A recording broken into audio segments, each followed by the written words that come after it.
ഇപ്പോൾ 10,000 rupees തൊട്ട് 50,000 rupees വരെ മുടക്കി നമുക്ക് മേടിക്കാൻ പറ്റിയ ദി ബെസ്റ്റ് ക്യാമറ ഫോൺസിനെ പറ്റിയാണ് പറയാൻ പോകുന്നത്. ഇത് 10,000 എന്ന് പറയുമ്പോൾ ഒരുപാട് ഓപ്ഷൻ ഉണ്ടെന്ന് നിങ്ങളെ കൺഫ്യൂസ്ഡ് ആക്കാനൊന്നും പോകുന്നില്ല. ഒന്നോ രണ്ടോ ഫോൺസ് മാത്രമേ മാക്സിമം പറയത്തുള്ളൂ ആ ഒരു പ്രൈസ് പോയിന്റിന്. അതും ക്യാമറ സ്പെക് ഓറിയൻറ്റഡ് ആയിട്ടാണ് ഞാൻ പറയുന്നത്. അല്ലാതെ ഈ ഫോണിൽ ഇന്ന ചിപ്സെറ്റ് ഉണ്ട് അങ്ങനെയൊന്നും ഞാൻ പറയുന്നില്ല. ജസ്റ്റ് ബെസ്റ്റ് ക്യാമറ ആയിട്ട് എനിക്ക് പേഴ്സണലി ഫീൽ ചെയ്ത് അല്ലെങ്കിൽ നല്ലൊരു ക്വാളിറ്റി ക്യാമറ ഔട്ട്പുട്ട് കിട്ടുന്ന ഫോൺസിനെ പറ്റിയാണ് പറയാൻ പോകുന്നത്. 10,000 രൂപ തൊട്ട് സ്റ്റാർട്ട് ചെയ്യാം. 10,000 രൂപയ്ക്ക് നമുക്ക് മേടിക്കാൻ പറ്റിയ ആകെ ഒരു നല്ല ഓപ്ഷൻ. പിന്നെ ഒരു കാര്യം മനസ്സിലാക്കണം, ഞാൻ ഈ 10,000 രൂപയ്ക്കും 20,000 രൂപയ്ക്കും പറയുന്ന ഫോൺസിലൊന്നും ഒരുപാട് എക്സ്പെക്ട് ചെയ്യാൻ പാടില്ല. ഒരു മീഡിയം റേഞ്ച് അല്ലെങ്കിൽ ഒരു നമുക്ക് ഭയങ്കര അതിഭീകരമായിട്ടുള്ള ക്വാളിറ്റി ഒന്നും ഈ പ്രൈസിന് കിട്ടത്തില്ല. അത്രയും മനസ്സിലാക്കിയാൽ മതി. എന്നാലും നല്ലൊരു ഡീസൻറ്റ് ക്വാളിറ്റി ഫോട്ടോഗ്രാഫിയിൽ എന്തായാലും കിട്ടും. വീഡിയോ പിന്നെ നോക്കണ്ട. ഫോട്ടോഗ്രാഫിയുടെ ഡിപ്പാർട്ട്മെൻറ്റ് നോക്കുകയാണെങ്കിൽ ഞാൻ മിനിമം റെക്കമെൻഡ് ചെയ്യുന്നത് മോട്ടറോളയുടെ G45 ആണ്. പുതുതായിട്ട് ഇറങ്ങിയ ഫോണാണ്. അത്യാവശ്യം ഡീസൻറ്റ് ക്യാമറ പെർഫോമൻസും കാര്യങ്ങളൊക്കെ ഉണ്ട്. പിന്നെ ഈ ഫോണിൽ 4K റെക്കോർഡിംഗ് ഒന്നും പോസിബിൾ അല്ല. ഇതിൻ്റെ ക്യാമറ സ്പെസിഫിക്കേഷൻ നോക്കുകയാണെങ്കിൽ 50 മെഗാ പിക്സലിൻ്റെ ഒരു മെയിൻ സെൻസർ കിട്ടുന്നുണ്ട്. പിന്നെ നമുക്ക് നോക്കുകയാണെങ്കിൽ ഫ്രണ്ടിൽ 16 മെഗാ പിക്സലിൻ്റെ സെൻസർ കിട്ടുന്നുണ്ട്. ഈ ഒരു പ്രൈസ് പോയിന്റ് ഇപ്പോൾ ഒരു 10,000 rupees റേഞ്ചൊക്കെ നോക്കുകയാണെങ്കിൽ നമുക്ക് നോർമലി കാണാൻ പറ്റുന്നത് 8 മെഗാ പിക്സലിൻ്റെ സെൽഫിയൊക്കെയാണ്. ഇവിടെ 16 മെഗാ പിക്സൽ തന്നിട്ടുണ്ട്. അത്യാവശ്യം ഡീസൻറ്റ് ക്യാമറ പെർഫോമൻസ് നമുക്ക് ഈ ഒരു ഫോണിൽ നിന്ന് കിട്ടും. അപ്പോൾ മോട്ടറോളയുടെ ഈ ഒരു ഫോൺ എന്ന് പറയുന്നതാണ് ഞാൻ മിനിമം ക്യാമറ ഫോൺ വേണമെങ്കിൽ റെക്കമെൻഡ് ചെയ്യുന്നത്. മിനിമം ഈ ഒരു ഫോണെങ്കിലും മേടിക്കാൻ ശ്രമിക്കുക. കാരണം ഇതിനും താഴോട്ട് പോവുകയാണെങ്കിൽ ക്യാമറ പെർഫോമൻസ് ഒന്നും നല്ലതൊന്നുമല്ല. ഒരു മോശപ്പെട്ട ക്യാമറ എന്ന് വേണമെങ്കിൽ പറയേണ്ടിയിരിക്കുന്നു. മിനിമം അത്യാവശ്യം നല്ല ഡീസൻറ്റ് ക്യാമറ പെർഫോമൻസ് ഉള്ളൊരു ഫോണാണ് മോട്ടറോളയുടെ G45 എന്ന് പറയുന്നത്. പിന്നെയാണ് 15,000 rupeesനകത്ത് മേടിക്കാൻ പറ്റിയ ക്യാമറ ഫോൺസ്. അപ്പോൾ 15,000 rupeesനകത്ത് ഞാൻ 3 ഓപ്ഷൻസ് പറഞ്ഞുതരാം. ഇതിൽ 3ഉം അതിഭീകര ക്യാമറ പെർഫോമൻസ് ഒന്നും ഞാൻ പറയത്തില്ല. എന്നാൽ ആ പ്രൈസിന് കുഴപ്പമില്ലാത്തൊരു ക്യാമറ പെർഫോമൻസ് നമുക്ക് കിട്ടും. ഒന്നാമത്തെയാണ് CMF Phone 1. CMF Phone 1 നോക്കുകയാണെങ്കിൽ ക്യാമറ പെർഫെക്റ്റ് ഒന്നും ഞാൻ പറയത്തില്ല, പക്ഷേ 4K റെക്കോർഡിംഗ് കിട്ടുന്നുണ്ട്. അതുപോലെ തന്നെയാണ് സെൽഫി ക്യാമറ പെർഫോമൻസ് അത്യാവശ്യം ഡീസൻ്റ് ആണ്. ബാക്ക് ക്യാമറയും ഡീസൻ്റ് ആണ്. അതിഭീകര ക്വാളിറ്റി ഒന്നും എക്സ്പെക്ട് ചെയ്യാൻ പറ്റത്തില്ല. എന്നാൽ റിയൽമി P1 കാട്ടും അല്ലെങ്കിൽ റിയൽമിയുടെ Narzo 70 ടർബോനെയും കാട്ടൊക്കെ ബെറ്റർ ക്യാമറ പെർഫോമൻസ് കിട്ടും. അതിഭീകരം ഒന്നും ഞാൻ പറയത്തില്ല, ബട്ട് നല്ല ക്യാമറയാണ്. എന്നാൽ ഓഫേഴ്സിന് വേറൊരു ഫോൺ നമുക്ക് മേടിക്കാൻ പറ്റും. അതാണ് സാംസങ് ഗാലക്സി M35. അപ്പോൾ M35 നോക്കുകയാണെങ്കിൽ അവിടെ നല്ല ക്യാമറ പെർഫോമൻസ് ആണ് ഓവറോൾ കാണാൻ പറ്റുന്നത്. ഓഫർ ടൈമിൽ നമുക്ക് 15,000 rupeesനകത്ത് മേടിക്കാൻ പറ്റും. ആ ഒരു പ്രൈസിന് സാംസങ്ങിൻ്റെ ഫോൺ ആയതുകൊണ്ട് തന്നെ നല്ലൊരു ക്യാമറ പെർഫോമൻസും അല്ലെങ്കിൽ ഒരു ഇൻസ്റ്റാഗ്രാം റെഡി ഫോട്ടോസൊക്കെ സാംസങ് പ്രൊവൈഡ് ചെയ്യുന്നുണ്ട്. M35 നല്ല ഡീലാണ്. പിന്നെ നല്ല ബാറ്ററി ബാക്കപ്പും കാര്യങ്ങളൊക്കെ ഉണ്ട്. അപ്പോൾ എന്തായാലും ഈ ഒരു വീഡിയോയിൽ ഞാൻ ഒരുപാട് സ്പെസിഫിക്കേഷൻ പറയുന്നില്ല. എന്നാൽ അത്യാവശ്യം ഫങ്ഷണൽ ആയിട്ടുള്ള ട്രിപ്പിൾ ക്യാമറ ബാക്കിൽ കൊടുത്തിട്ടുണ്ട്. സെൽഫി ക്യാമറ പെർഫോമൻസും M35ൻ്റെ നല്ലതാണ്. ഈ ഒരു ഫോൺ ആമസോണിലാണ് സെല് ചെയ്യുന്നത്. പിന്നെ ഈ ഒരു ഫോൺ നമുക്ക് വേണ്ട ഇനി വേറെ ഏത് ഓപ്ഷൻ ഉണ്ടോയെന്ന് ചോദിച്ചു കഴിഞ്ഞാൽ നമുക്ക് നോക്കാൻ പറ്റിയ മോഡലാണ് മോട്ടറോളയുടെ G64. മോട്ടറോളയുടെ G64 നോക്കുകയാണെങ്കിൽ 2 ക്യാമറാസ് ബാക്കിൽ കൊടുത്തിട്ടുണ്ട്. അത്യാവശ്യം യൂസ്ഫുൾ ക്യാമറാസ് ആണ്. 50 മെഗാ പിക്സലിൻ്റെ പ്രൈമറി കൊടുത്തിട്ടുണ്ട് വിത്ത് OIS. അതുപോലെ തന്നെയാണ് 8 മെഗാ പിക്സലും കൊടുത്തിട്ടുണ്ട്. ഈ ഒരു പ്രൈസ് പോയിന്റ് നോക്കുകയാണെങ്കിൽ നല്ല ക്യാമറ പെർഫോമൻസ് ആണ് ഈ ഒരു ഫോണിനുള്ളത്. 15,000 rupees നോക്കുമ്പോൾ അല്ല, അണ്ടർ 20,000 rupees നോക്കുകയാണെങ്കിൽ കുറച്ച് അധികം ഓപ്ഷൻസ് നമുക്ക് ഇവിടെ കാണാൻ പറ്റും. ഒന്നാമത്തെ ഫോണാണ് മോട്ടറോളയുടെ G85 നോക്കുകയാണെങ്കിൽ ഇതിനും കുറച്ച് നെഗറ്റീവ്സ് ഉണ്ട്. എന്നാൽ അത്യാവശ്യം നല്ല ക്യാമറ പെർഫോമൻസ് കിട്ടും.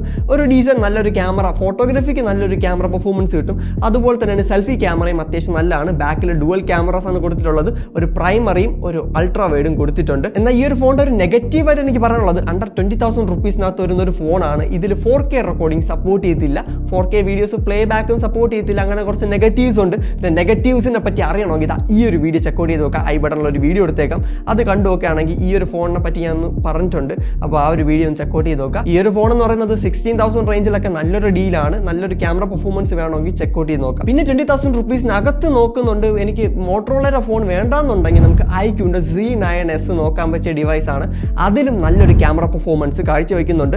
അത്യാവശ്യം ഡീസൻറ്റ് ക്യാമറ സെറ്റപ്പ് അവിടെയും കിട്ടും. പിന്നെ വിവോന്റെ സബ് ബ്രാൻഡ് ആണ് iQ. അതുകൊണ്ട് തന്നെ വിവോന്റെ ഒരു കളർ ടോണും കാര്യങ്ങളൊക്കെ നമുക്ക് ഈ ഒരു പ്രൈസ് പോയിന്റിനും കിട്ടുന്നുണ്ട്. നല്ല രീതിയിൽ കളേഴ്സ് ഒക്കെ ബൂസ്റ്റ് ചെയ്തിട്ടുള്ള ഇമേജസ് ആണ് മോട്ടറോളയും iQവും ഒക്കെ പ്രൊവൈഡ് ചെയ്യുന്നത്. iQന്റെ ക്യാമറസ് നോക്കുകയാണെങ്കിൽ ബാക്കിൽ ഡുവൽ ക്യാമറ ഒക്കെ കൊടുത്തിട്ടുണ്ട്. പക്ഷെ ഒരു ക്യാമറ മാത്രമേ വർക്കിംഗ് ആയിട്ടുള്ളൂ. അതായത് 50 മെഗാ പിക്സലിന്റെ മെയിൻ സെൻസർ കൊടുത്തിട്ടുണ്ട് വിത്ത് OIS. പിന്നെ ഒരു 2 മെഗാ പിക്സലാണ് കൊടുത്തിട്ടുള്ളത്. നല്ലൊരു ക്യാമറ പെർഫോമൻസ് ഈ ഫോണിൽ ഓഫർ ചെയ്യും. എന്നാൽ 25,000 വരെ എൻ്റെ ബഡ്ജറ്റ് പുഷ് ചെയ്യാനുണ്ടെങ്കിൽ നമുക്ക് റെക്കമെൻഡ് ചെയ്യാൻ പറ്റിയ കുറച്ച് മോഡൽസ് പറഞ്ഞുതരാം. ഒന്നാമത്തെയാണ് മോട്ടറോളയുടെ Edge 50 Fusion എന്ന് പറയുന്ന ഡിവൈസ്.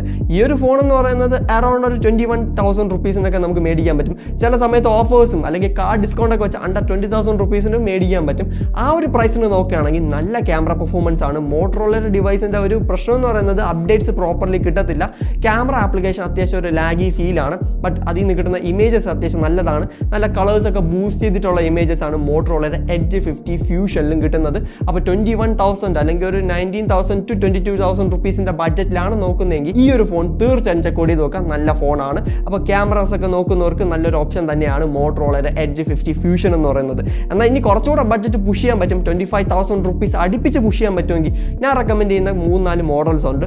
ഒന്ന് ഐക്യൂന്റെ Z9s Pro. ഇതേ സെയിം ഫോണാണ് വിവോന്റെ T3 Pro എന്ന് പറയുന്നത്. വിവോന്റെ ഫോൺ ആയതുകൊണ്ട് വിവോന്റെ ആ ഒരു കളർ ടോണും കാര്യങ്ങളൊക്കെ കിട്ടുന്നുണ്ട്. അത്യാവശ്യം നല്ലൊരു ക്യാമറ പെർഫോമൻസ് ഈ ഒരു ഫോണിൽ നിന്ന് കിട്ടും. പിന്നെ ക്യാമറ പെർഫോമൻസ് ഓവറോൾ നോക്കുകയാണെങ്കിൽ നല്ലൊരു ക്യാമറ സെറ്റപ്പും കാര്യങ്ങളൊക്കെ കൊടുത്തിട്ടുണ്ട്. പിന്നെ ഈ ഒരു ഫോണിനെ പറ്റിയും വീഡിയോ ചെയ്തിട്ടുണ്ട്, തീർച്ചയായും ചെക്ക് ഔട്ട് ചെയ്ത് നോക്കുക. അത് മെയിനായിട്ട് അണ്ടർ 25,000 റുപ്പീസും അല്ലെങ്കിൽ ഇപ്പോൾ 20,000 റുപ്പീസിനകത്തുള്ള ഫോൺസിനൊക്കെ പറ്റി റെക്കമെൻഡ് ചെയ്യുന്ന വീഡിയോസ് ആണ്. അതൊക്കെ ഒന്ന് ചെക്ക് ഔട്ട് ചെയ്ത് നോക്കുക. അതിലെല്ലാം ഡീറ്റെയിൽഡ് ആയിട്ട് ഈ ഒരു ഫോണിന്റെ ബാക്കി സ്പെസിഫിക്കേഷനും പറയുന്നുണ്ട്.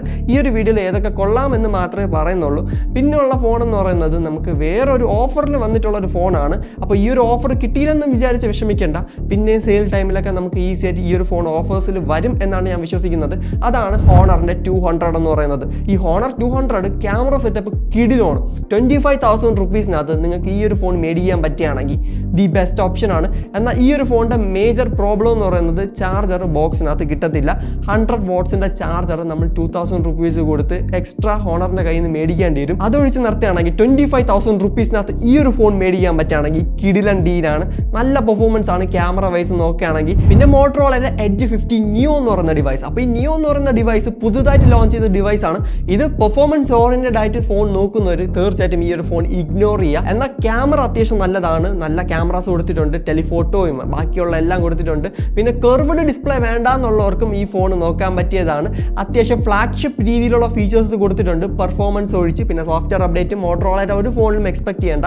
ആ ഒരു ക്യാമറ ലാഗും ബാക്കിയുള്ളതൊക്കെ ഈ ഒരു ഫോണിലും കാണാൻ പറ്റുന്നതാണ്. ഇത് അപ്ഡേറ്റ് തന്ന് ഫിക്സ് ചെയ്യും അങ്ങനെയൊന്നും പ്രതീക്ഷിക്കേണ്ട. ഇപ്പോൾ ഇതിന്റെ പെർഫോമൻസ് നോക്കി മാത്രം മേടിച്ചാൽ മതി.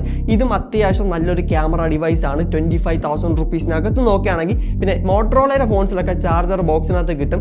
ഈ പറഞ്ഞ CMF, നത്തിങ് അങ്ങനത്തെ ബ്രാൻഡ്സിലൊക്കെയാണ്, അല്ലെങ്കിൽ ഹോണർ പോലത്തെ ബ്രാൻഡ്സിലൊക്കെയാണ് ചാർജർ മാറ്റുന്നത്. പിന്നെ സാംസങ്ങിലും ചാർജർ കിട്ടുന്നില്ല. പിന്നെ ഒരു കാര്യം എനിക്ക് പറയാനുള്ളത്, ഈ വീഡിയോസ് കാണുന്ന മിക്ക ആൾക്കാരും വീഡിയോസ് കാണാറുണ്ട്, എന്നാൽ സബ്സ്ക്രൈബ് ചെയ്യാറില്ല. അപ്പോൾ നിങ്ങളിൽ ആരെങ്കിലും സബ്സ്ക്രൈബ് ചെയ്യാതിരിക്കുകയാണെങ്കിൽ തീർച്ചയായും സബ്സ്ക്രൈബ് ചെയ്ത് സപ്പോർട്ട് ചെയ്യുക. അപ്പോൾ അടുത്ത ഫോൺ എന്ന് പറയുന്നത് 30K എന്ന് പറയുന്ന പ്രൈസ് പോയിന്റിൽ റെക്കമെൻഡ് ചെയ്യാൻ പറ്റിയ മോഡൽസ് ആണ്. അപ്പോൾ 30K എന്ന് പറയുന്ന പ്രൈസ് പോയിന്റിൽ നമുക്ക് നോക്കുകയാണെങ്കിൽ മോട്ടറോളയുടെ എഡ്ജ് 50 Pro എന്ന് പറയുന്ന ഡിവൈസ് ഉണ്ട്. നല്ല ക്യാമറ പെർഫോമൻസ് ആണ്, ഡീസൻറ്റ് പെർഫോമൻസ് ആണ്. അതായത് ഫോണിൻ്റെ നോർമൽ പെർഫോമൻസ് നോക്കുകയാണെങ്കിൽ ഡീസൻ്റ് ആണ്. ഭയങ്കര ഒരു ഹെവി പെർഫോമൻസ് ഓറിയൻറ്റഡ് ഫോണല്ല. എന്നാൽ ക്യാമറ ഡിപ്പാർട്ട്മെൻറ്റ് നോക്കുകയാണെങ്കിൽ 3 ക്യാമറാസ് കൊടുത്തിട്ടുണ്ട് ബാക്കിൽ. 3 അത്യാവശ്യം നല്ല ക്യാമറാസ് ആണ്. 4K റെക്കോർഡിംഗ് ഒക്കെ കിട്ടും ഈ പ്രൈസ് പോയിന്റിൽ ആയതുകൊണ്ട്. ബാക്കിയുള്ള ഫീച്ചേഴ്സ് ഒക്കെ കവർ ചെയ്തിട്ടുണ്ട്. എന്നാൽ ഗെയിമിംഗ് ഫോണല്ല. പിന്നെ ഈ ഒരു ഫോണിനും ആ ഒരു ക്യാമറ ആപ്പിൻ്റെ ഇഷ്യൂസ് ഉണ്ട്. അതായത് ക്യാമറ ആപ്പിൽ നല്ല രീതിയിൽ ലാഗൊക്കെ ഫേസ് ചെയ്യുന്നുണ്ട് പല യൂസേഴ്സും. അതിനെയൊക്കെ പറ്റി ഒന്ന് സ്റ്റഡി ചെയ്ത്, അല്ലെങ്കിൽ ഈ ഒരു ഫോൺസിൻ്റെയൊക്കെ ഡെഡിക്കേറ്റഡ് ക്യാമറ റിവ്യൂ വീഡിയോസ് കണ്ടിട്ട്, അല്ലെങ്കിൽ ക്യാമറ കമ്പാരിസൺ വീഡിയോസ് കണ്ടിട്ട് മാത്രം പർച്ചേസ് ചെയ്യുക. കാരണം ഓരോ ആൾക്കാരുടെ ടേസ്റ്റ് ഡിഫറൻ്റ് ആണ്. ഇപ്പം ഞാൻ പറയുന്ന ഡിവൈസ് എനിക്ക് ഇഷ്ടപ്പെട്ട രീതിയിലുള്ള ക്യാമറ പെർഫോമൻസ് തരുന്ന ഫോൺസ് ആണ്. അല്ലെങ്കിൽ ഞാനിവിടെ 2 കൂടുതൽ ഫോൺസ് ഒക്കെ റെക്കമെൻഡ് ചെയ്തിട്ടുണ്ട്. 15,000 ആണെങ്കിലും 20,000 ആണെങ്കിലും ആ ഒരു ഫോൺസിൻ്റെയൊക്കെ കമ്പാരിസൺസ് കണ്ടു നോക്കുക. ചിലപ്പോൾ നിങ്ങൾക്ക് ഇപ്പോൾ ഞാൻ പറയാണ് മോട്ടറോളയുടെ ക്യാമറ അടിപൊളിയാണ്, അല്ലെങ്കിൽ വേറൊരു ബ്രാൻഡിൻ്റെ ക്യാമറ അത്ര പോരാ എന്ന് പറയാണ്. ചിലപ്പോൾ നിങ്ങൾക്ക് ഇഷ്ടപ്പെടുന്നത് ഞാൻ പോരാ എന്ന് പറഞ്ഞ ആ ഒരു ക്യാമറ ആയിരിക്കും. അപ്പോൾ അതുകൊണ്ട് തന്നെ കമ്പാരിസൺ വീഡിയോസ് കാണുമ്പോൾ നമുക്കൊരു ഐഡിയ ഉണ്ടാവും നമുക്ക് ഇഷ്ടപ്പെട്ട ഫോട്ടോഗ്രാഫി സ്റ്റൈൽ ഏതാണെന്ന്. അത് വച്ചിട്ട് മാത്രം ഫോൺസ് ഡിസൈഡ് ചെയ്യുക. അപ്പോൾ ഈ ഒരു ഫോൺ അണ്ടർ 30,000 റുപ്പീസ് നല്ലതാണ്. അടുത്ത ഫോൺ എന്ന് പറയുന്നത് സാംസങ്ങിൻ്റെ S23 FE ആണ്. അടിപൊളി ക്യാമറ പെർഫോമൻസ് ആണ് തരുന്നത്. ഫോണിൻ്റെ നോർമൽ യൂസിനൊന്നും കുഴപ്പമില്ലാത്ത ഫോണാണ്. നല്ല സ്മൂത്ത് ആയിട്ട് യൂസ് ചെയ്യാൻ പറ്റും. എന്നാൽ ഗെയിമിംഗ് ഫോണല്ല. ഗെയിമിങ്ങിനാണെങ്കിൽ സ്കിപ്പ് ചെയ്യുക. പിന്നെ ഈ ഫോണിൻ്റെ കൂടെ ചാർജർ കിട്ടത്തില്ല. പിന്നെ ഫ്ലാഗ്ഷിപ്പ് ഗ്രേഡ് ക്യാമറാസ് എന്തായാലും ഈ ഒരു ഫോണിൻ്റെ കൂടെ കിട്ടും. സാംസങ്ങിൻ്റെ S സീരീസ് ഫോൺ ആയതുകൊണ്ട് തന്നെ ആ ഒരു ക്യാമറാസ്, അല്ലെങ്കിൽ S23ൻ്റെ സെയിം ക്യാമറ സെറ്റപ്പ് ഇവിടെ കിട്ടുന്നുണ്ട്. S23യുടെ സെയിം ക്യാമറ പെർഫോമൻസ് കിട്ടുമെന്ന് ചോദിച്ചു കഴിഞ്ഞാൽ ഒരു ലെവൽ താഴോട്ടാണ്. എന്നാൽ അതിഭീകരമായിട്ടുള്ള ഡിഫറൻസ് ഒന്നും ഫേസ് ചെയ്യാൻ പോകുന്നില്ല. നല്ല ഡീലാണ്, നല്ല ഡിവൈസാണ്. പിന്നെ മിക്ക ആൾക്കാരും ചോദിക്കുന്ന ഒരു ക്വസ്റ്റ്യൻ ആണ് റിയൽമിയുടെ 12 Pro Plus എങ്ങനെയുണ്ടെന്ന്. 12 Pro Plus നല്ല ക്യാമറ പെർഫോമൻസ് ആണ്. അവിടെയും ഒരു പ്രോബ്ലം എന്ന് പറയുന്നത് ഈ പ്രൈസ് പോയിന്റിന് തരാണ്ട ഒരു ചിപ്സെറ്റ് അല്ല തന്നിരിക്കുന്നത്. ഒരു 20,000 റുപ്പീസിന് അല്ലെങ്കിൽ അതിനകത്ത് വരുന്ന ഒരു ചിപ്സെറ്റാണ് അവർ 25-നും 28-നൊക്കെ ലോഞ്ച് ചെയ്ത സമയത്ത് എനിക്ക് തോന്നുന്നു 30,000 റേഞ്ചിലാണ് ആ ഒരു ഫോൺ ലോഞ്ച് ആയത്. എന്നാൽ ഈ ഒരു റിയൽമി 12 Pro Plusൽ നമുക്ക് ടെലിഫോട്ടോ ക്യാമറ കിട്ടുന്നുണ്ട്, നല്ലൊരു അൾട്രാ വൈഡും നല്ലൊരു പ്രൈമറി സെൻസറും കിട്ടുന്നുണ്ട്, നല്ല ഫോട്ടോഗ്രാഫി പെർഫോമൻസ് കിട്ടും. അണ്ടർ 30K ഇപ്പോൾ മേടിക്കാൻ പറ്റും. അതായത് 25,000 റുപ്പീസിനൊക്കെ നമുക്ക് ഓഫേഴ്സിന് ചില സമയത്ത് വരാറുണ്ട്. നോർമൽ പ്രൈസിങ് നോക്കുകയാണെങ്കിൽ 30,000 റുപ്പീസിനകത്താണ് നല്ല ഫോണാണ്. നെക്സ്റ്റ് ആയിട്ടാണ് നമുക്ക് 40,000 റുപ്പീസ് റേഞ്ചിനകത്ത് നോക്കുകയാണെങ്കിൽ ഞാൻ റെക്കമെൻഡ് ചെയ്യാൻ പോകുന്ന ഫോൺസ് എന്ന് പറയുന്നത് സാംസങ് ഗാലക്സി S23. ബെസ്റ്റ് ഓപ്ഷനാണ്. ഈ ഒരു പ്രൈസിന് ഫോട്ടോഗ്രാഫി വീഡിയോഗ്രാഫി ഡിപ്പാർട്ട്മെന്റ് നോക്കുകയാണെങ്കിൽ ദി ബെസ്റ്റ് ഓപ്ഷനാണ് സാംസങ് ഗാലക്സി S23 FE എന്ന് പറയുന്നത്. പിന്നെ ഒരു ഓപ്ഷൻ ഉള്ളത് പിക്സലിന്റെ 8 ആണ്. ഈ ഒരു പിക്സലിന്റെ 8 നോക്കുകയാണെങ്കിലും ഇപ്പോൾ ഓഫേഴ്സ് ഒക്കെ വെച്ചിട്ടാണ് 40K അകത്ത് മേടിക്കാൻ പറ്റുന്നത്. എന്നാൽ 40K അകത്ത് നോക്കുകയാണെങ്കിൽ നല്ല ക്യാമറ പെർഫോമൻസ് ആണ് പിക്സൽ 8 വരുന്നത്. എന്നാൽ S23 ആയിട്ട് കമ്പയർ ചെയ്യുമ്പോൾ ഞാൻ കുറച്ചുകൂടെ പ്രിഫർ ചെയ്യുന്നത് S23 ആണ് പിക്സൽ 8നെയും കാട്ടും. പിക്സൽ 8ന്റെ ക്യാമറ പെർഫോമൻസ് നല്ലതാണ്. ഫോട്ടോ എന്ന് പറയുന്ന ഡിപ്പാർട്ട്മെന്റ് മാത്രമാണ് നിങ്ങൾ ഫോക്കസ് ചെയ്യുന്നതെങ്കിൽ പിക്സൽ 8 നോക്കാവുന്നതാണ്. പിക്സൽ 8ന് വേറെയും കുറേ ഡ്രോബാക്സ് ഉണ്ട്. അതൊക്കെ ചെക്കൗട്ട് ചെയ്തിട്ട് മാത്രം പിക്സൽ 8 പോലത്തെ ഡിവൈസ് മേടിക്കുക. അതിപ്പോൾ ഞാൻ പറഞ്ഞ എല്ലാ ഡിവൈസിനും കുറേ ഡ്രോബാക്സ് ഉണ്ട്. അതൊക്കെ ഒന്ന് പഠിച്ചതിന് ശേഷം മാത്രം ഫോൺസ് പർച്ചേസ് ചെയ്യുക. പിന്നെ നോക്കാൻ പറ്റിയ ഫോണാണ് ഫോട്ടോഗ്രാഫി എന്ന് പറയുന്ന പോയിന്റ് മാത്രം മതിയെങ്കിൽ നമുക്ക് നോക്കാൻ പറ്റിയ ഡിവൈസ് ആണ് വിവോന്റെ V40 എന്ന് പറയുന്ന ഡിവൈസ്. V40e ഒന്നുമല്ല, V40 ആണ്. V40 എനിക്ക് തോന്നുന്നു ഇപ്പം ഫ്ലിപ്കാർട്ടിൽ ഞാൻ നോക്കിയപ്പോൾ അതിൻ്റെ സ്റ്റോക്ക് ഇല്ല. സ്റ്റോക്ക് വരെയാണെങ്കിൽ നല്ല ഡിവൈസ് ആണ്. 36-37,000 റുപ്പീസിന് മേടിക്കാൻ പറ്റും. ഓഫ്ലൈനിൽ പോവുകയാണെങ്കിൽ വേറെയും കുറേ ഓഫേഴ്സ് ഒക്കെ നമുക്ക് അവിടെ നിന്ന് ക്ലെയിം ചെയ്യാൻ പറ്റുന്ന ഒരു ഡീലാണ് വിവോന്റെ V40 എന്ന് പറയുന്നത്. പിന്നെ അണ്ടർ 50,000 റുപ്പീസിനകത്ത് നോക്കുകയാണെങ്കിൽ വീഡിയോഗ്രാഫി വേണമെങ്കിൽ iPhone 14 നോക്കുക, നല്ല ഡീലാണ്. വീഡിയോഗ്രാഫി എന്ന് പറയുന്ന പോയിന്റ് വേണമെങ്കിൽ. പിന്നെ ഫോട്ടോഗ്രാഫിക്ക് ഞാൻ റെക്കമെൻഡ് ചെയ്യുന്നത് നമ്മുടെ iQOO 12 നല്ല ഡിവൈസാണ്. നല്ല ഫോട്ടോഗ്രാഫി പെർഫോമൻസ് തരും. അതുപോലെ തന്നെയാണ് ഷവോമിയുടെ 14 ഇപ്പോൾ ഓഫറിനൊക്കെ ഈ ഒരു പ്രൈസ് സെഗ്മെന്റിൽ മേടിക്കാൻ പറ്റും.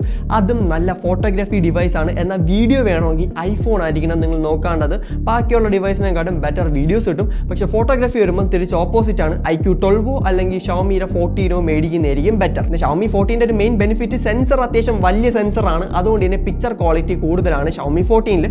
അപ്പോൾ ഷവോമി 14 ആയിരിക്കും ഞാൻ കുറച്ചുകൂടെ പ്രിഫർ ചെയ്യുന്നത് ഫോട്ടോഗ്രാഫിക്ക്. എന്നാൽ വേറെയും കുറേ ഇഷ്യൂസ് ആ ഒരു ഫോണിനുണ്ട്. അതായത് ഈ ലെൻസിൻ്റെ ഇടയിൽ ഫോഗ് കയറുന്ന ഇഷ്യൂസൊക്കെ പല യൂസേഴ്സും പറയുന്നതായിട്ട് കേട്ടിട്ടുണ്ട്.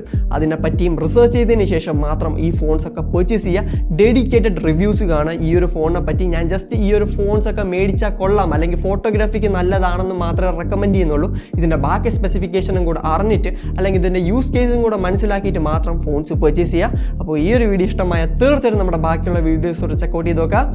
This is phone moss. അടുത്ത വീഡിയോ കാണാം. Good by.